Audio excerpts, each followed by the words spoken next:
नमस्कार, आप देख रहे हैं अपडेट एट 12। मैं हूं प्रीति सिंह। आइए एक नजर डालते हैं हेडलाइंस पर। एससीओ बैठक में बोले राजनाथ सिंह, आतंकवाद के एपिसेंटर अब सेफ नहीं, डबल स्टैंडर्ड वाले देशों की आलोचना हो। मीटिंग में पाकिस्तान के रक्षा मंत्री भी थे मौजूद।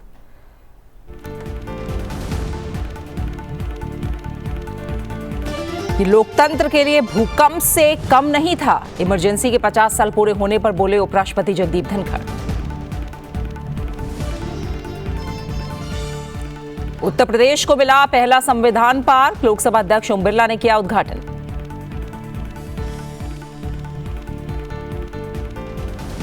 महाराष्ट्र चुनाव नतीजों में गड़बड़ी का दावा हास्यास्पद, हाईकोर्ट ने खारिज की याचिका। 2026 से सीबीएसई की 10वीं कक्षा की परीक्षा 2 बार होगी। फरवरी में होने वाली पहली परीक्षा अनिवार्य, मई में होने वाली दूसरी परीक्षा होगी ऑप्शनल।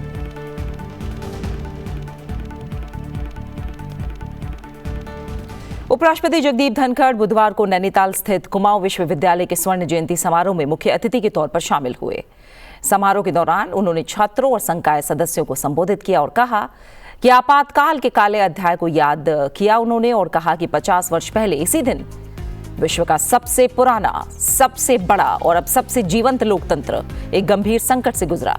ये संकट अप्रत्याशित था। 50 years ago,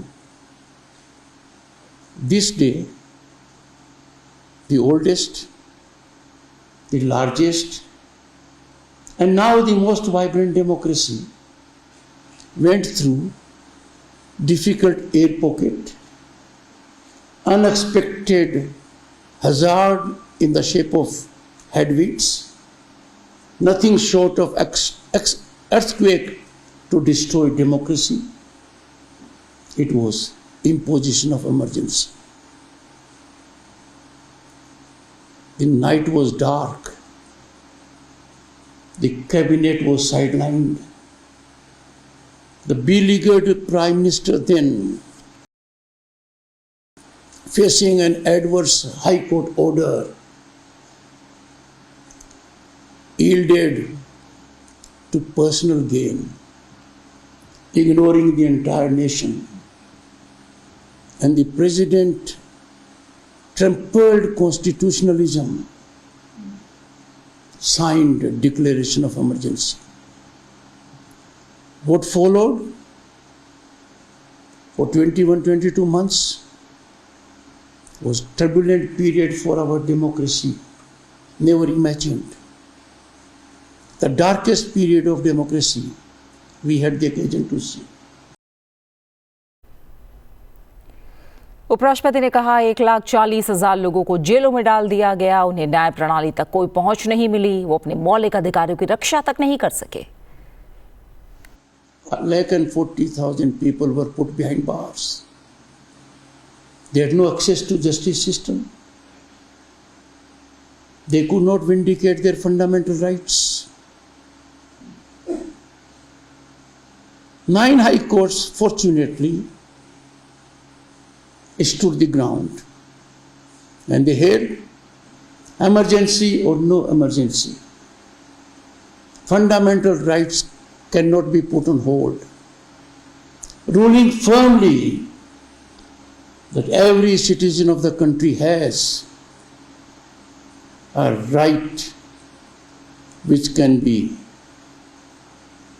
fructified by judicial intervention. Unfortunately, the Supreme Court, the highest court of the land, got eclipsed. It overturned the verdict of 9 high courts. It ruled, it decided 2 things. Emergency declaration thereof is a decision of the executive, not open to judicial review. And it is a decision also on the time for how long it will last. And that citizens do not have fundamental rights while there is emergency. It was a major setback to the Lok Sabha अध्यक्ष ओम बिरला ने बुधवार को उत्तर प्रदेश के मुरादाबाद में संविधान साहित्य वाटिका का लोकार्पण किया। संविधान को दर्शाने वाली इस वाटिका में डॉक्टर भीमराव अम्बेडकर की प्रतिमा का भी अनावरण किया गया। इस अवसर पर अपने संबोधन में लोकसभा अध्यक्ष ने कहा कि लोकतंत्र हमारी जीवन शैली है।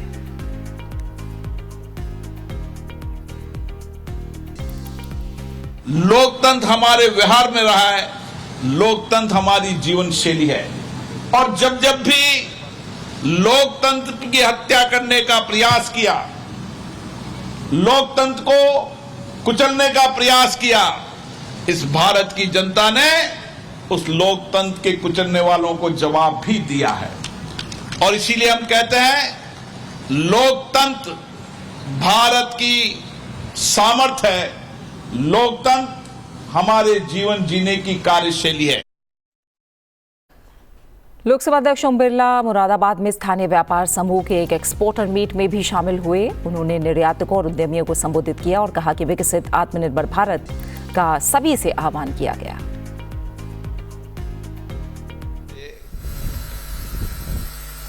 दुनिया के अंदर हमारी हस्तशिल्प कला, हमारी कारीगरी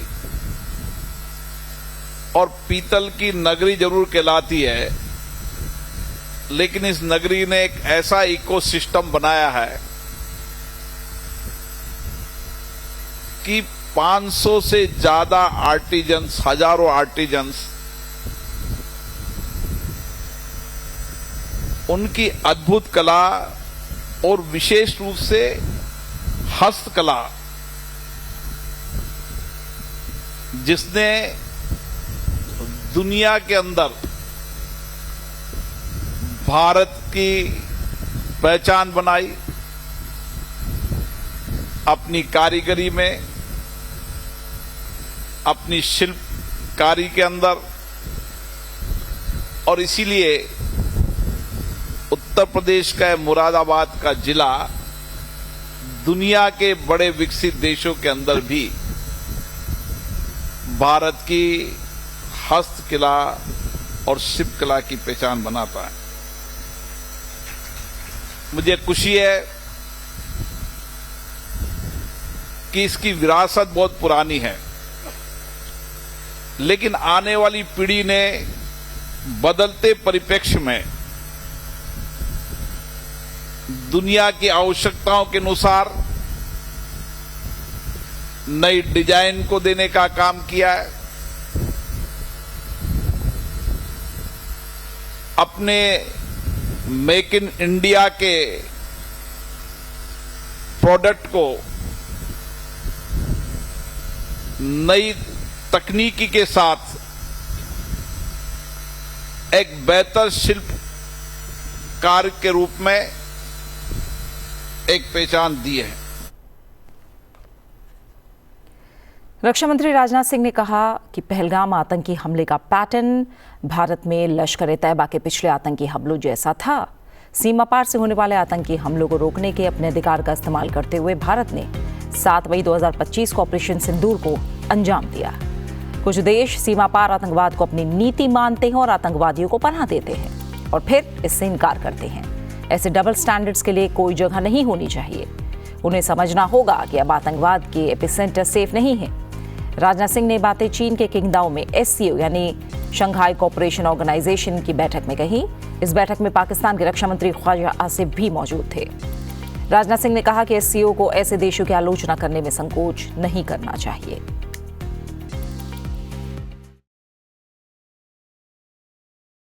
I believe that the biggest challenges that we are facing in our region are related to peace, security and trust deficit. And the root cause of these problems is increasing radicalization, extremism and terrorism. Excellency, peace and prosperity cannot coexist with terrorism and the proliferation of weapons of the mass destruction in the hands of the non-state actors and the terror groups. Dealing with these challenges require decisive action, and we must unite in our fight against these evils for our collective safety and security. It is imperative that those who sponsor, nurture, and utilize terrorism for their narrow and selfish ends must bear the consequences. Some countries use cross-border terrorism as an instrument of policy and provide shelter to terrorists. There should be no place for such double standards. Yes, you should not hesitate to criticize such nations.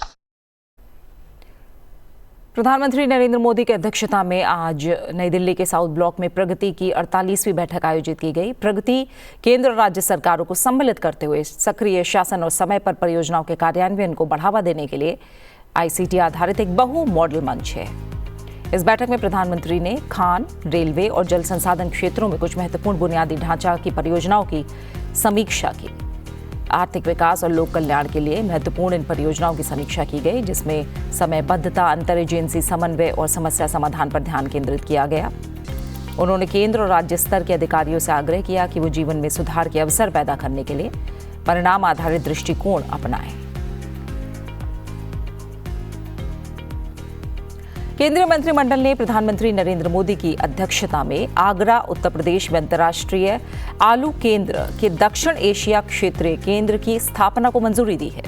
ये कदम आलू और शकरकंद की उत्पादकता, कटाई के बाद प्रबंधन और मूल्य संवर्धन को बेहतर बनाकर खाद्य और पोषण सुरक्षा, किसानों की आय और रोजगार को बढ़ावा देने की दिशा में अहम पहल है। और उत्तर प्रदेश में जो आगरा के आसपास वाला क्षेत्र वो बड़ा आलू का बेल्ट है।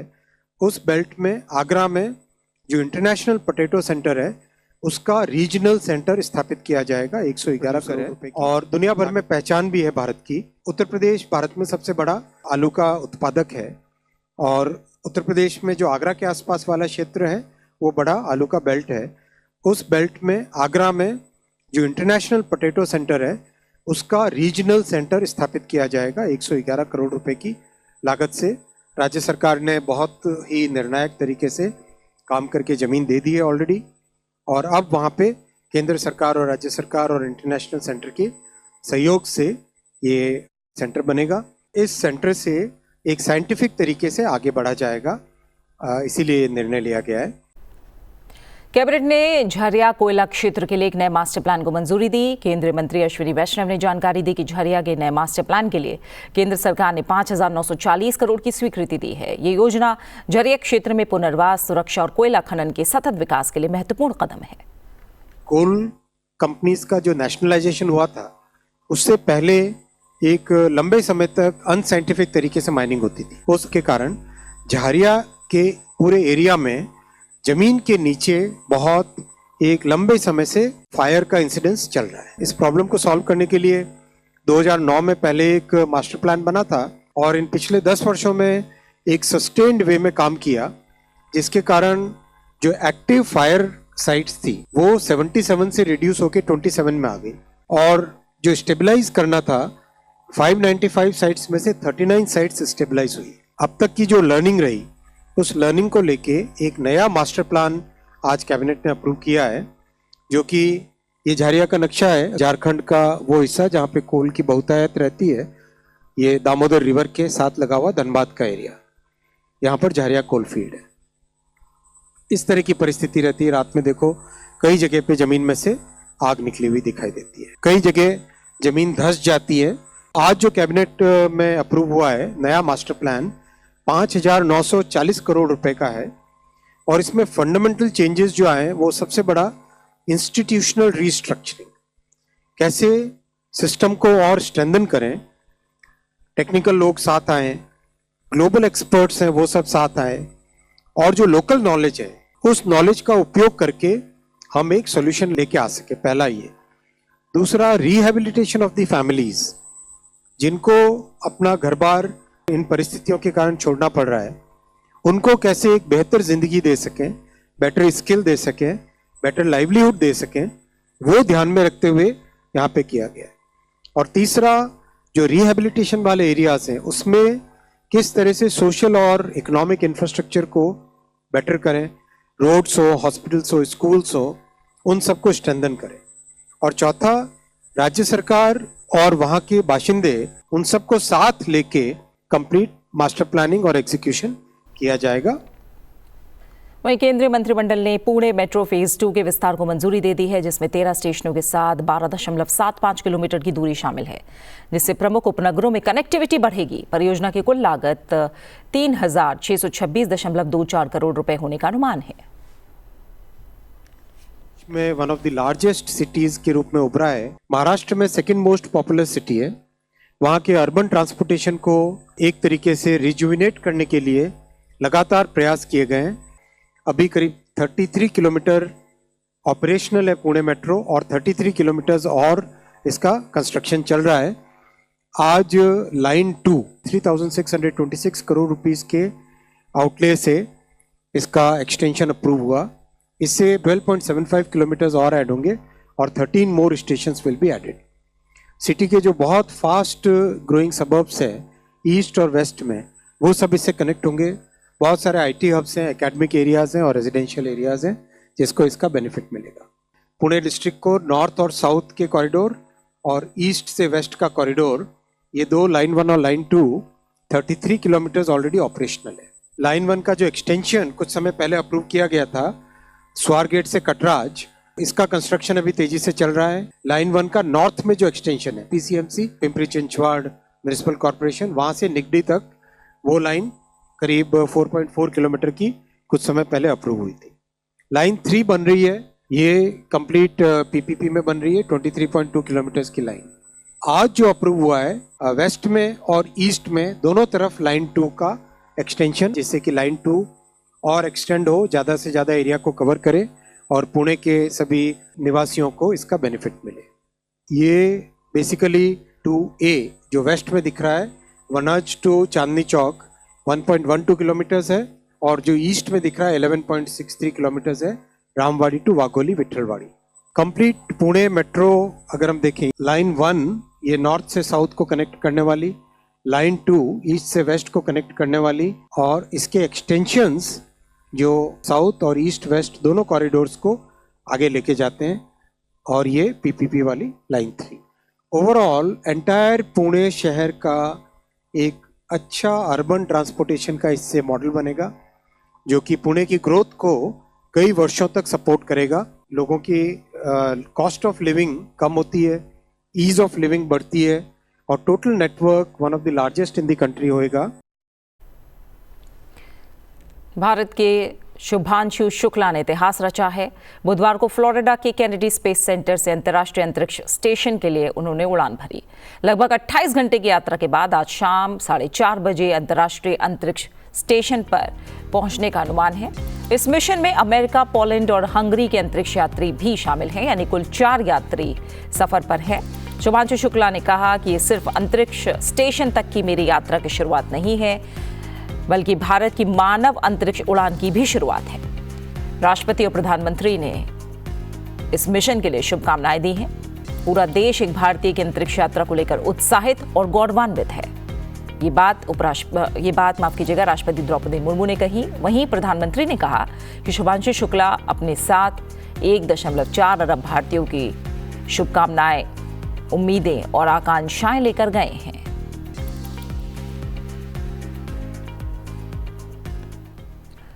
आपातकाल के 50 साल पूरे होने पर देश भर में कार्यक्रमों का आयोजन हुआ। गृहमंत्री अमित शाह ने नई दिल्ली में the emergency diaries years that forced a leader नाम की पुस्तक का विमोचन किया।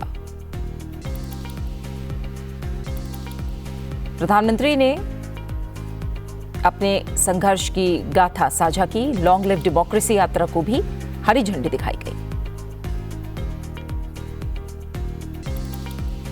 वहीं गृह मंत्री Amit Shah the emergency diaries years that forged a leader पुस्तक का विमोचन।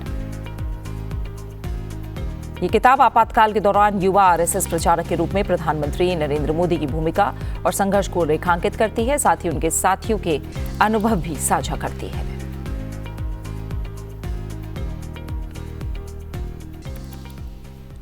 तीन जुलाई से शुरू हो रही अमरनाथ यात्रा की तैयारियों के लिए बुधवार को बालटाल बेस कैंप में सुरक्षा बलों ने मॉक ड्रिल की, जिसमें Jammu Kashmir police, NDRF, SDRF, 49 battalion CRPF, सेना, स्वास्थ्य विभाग और फायर ब्रिगेड समेत कई एजेंसियों ने हिस्सा लिया। ये सभी संभावित आतंकी हमलों, प्राकृतिक आपदाओं के आने पर तीर्थयात्रियों को सुरक्षित निकालने की तैयारियों की जांच कर रहे थे।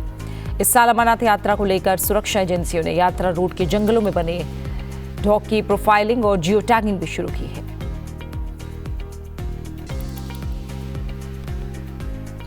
महाराष्ट्र विधानसभा चुनाव में धांधली के कांग्रेस नेता राहुल गांधी के आरोपों के बीच बॉम्बे हाईकोर्ट ने अहम फैसला सुनाया है। हाईकोर्ट ने वंचित बहुजन विकास आघाड़ी के एक नेता की ओर से दायर विधानसभा चुनाव नतीजों को रद्द करने की मांग वाली याचिका खारिज कर दी। हाईकोर्ट ने कहा कि चुनाव में गड़बड़ी के दावे का कोई ठोस आधार नहीं है। अदालत ने कहा कि यह हताशा में किए गए हास्यास्पद दावे के अलावा और कुछ नहीं है। जस्टिस जीएस कुलकर्णी और जस्टिस आरिफ डॉक्टर की पीठ ने सवाल उठाया कि 2024 के लोकसभा चुनाव सहित पिछले आम चुनाव में समान मतदान पैटर्न को कभी चुनौती क्यों नहीं दी गई। जब तक साक्ष्य ये नहीं दिखाते कि शाम 6 बजे के बाद ये परिणाम किसी भी उम्मीदवार की जीत में मदद करते हैं, तब तक याचिका पूर्ण नहीं है। पीठ ने याचिका खारिज करते हुए कहा कि इस पर सुनवाई में पूरा दिन बर्बाद हो गया। याचियों पर जुर्माना लगाया जाना चाहिए, लेकिन हम ऐसा नहीं कर रहे हैं।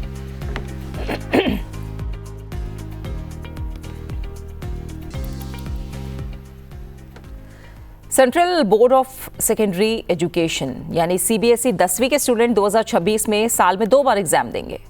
एग्जामिनेशन कंट्रोलर संयम भारद्वाज ने बुधवार को ये जानकारी दी। नए परीक्षा पैटर्न के मुताबिक पहली परीक्षा सभी छात्रों के लिए जरूरी होगी, दूसरी ऑप्शनल होगी। पहली परीक्षा फरवरी और दूसरी मई में होगी। नतीजे अप्रैल और जून में जारी किए जाएंगे। इसके साथ ही सप्लीमेंट्री एग्जाम खत्म कर दिए गए हैं। 12वीं बोर्ड पर अभी ये फैसला लागू नहीं होगा।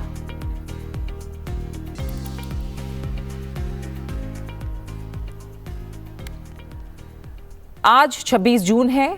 इस दिन को नशीली दवाओं के दुरुपयोग और अवैध तस्करी के खिलाफ अंतर्राष्ट्रीय दिवस मनाया जाता है। इस दिवस की शुरुआत 7 दिसंबर 1987 के संकल्प 42-112 द्वारा महासभा में मनाने का निर्णय लिया गया। जाते जाते आपको दिखाते हैं इससे जुड़ा एक वीडियो। मुझे दीजिए इजाजत और आप बने रहिए संसद टीवी के साथ। नमस्कार।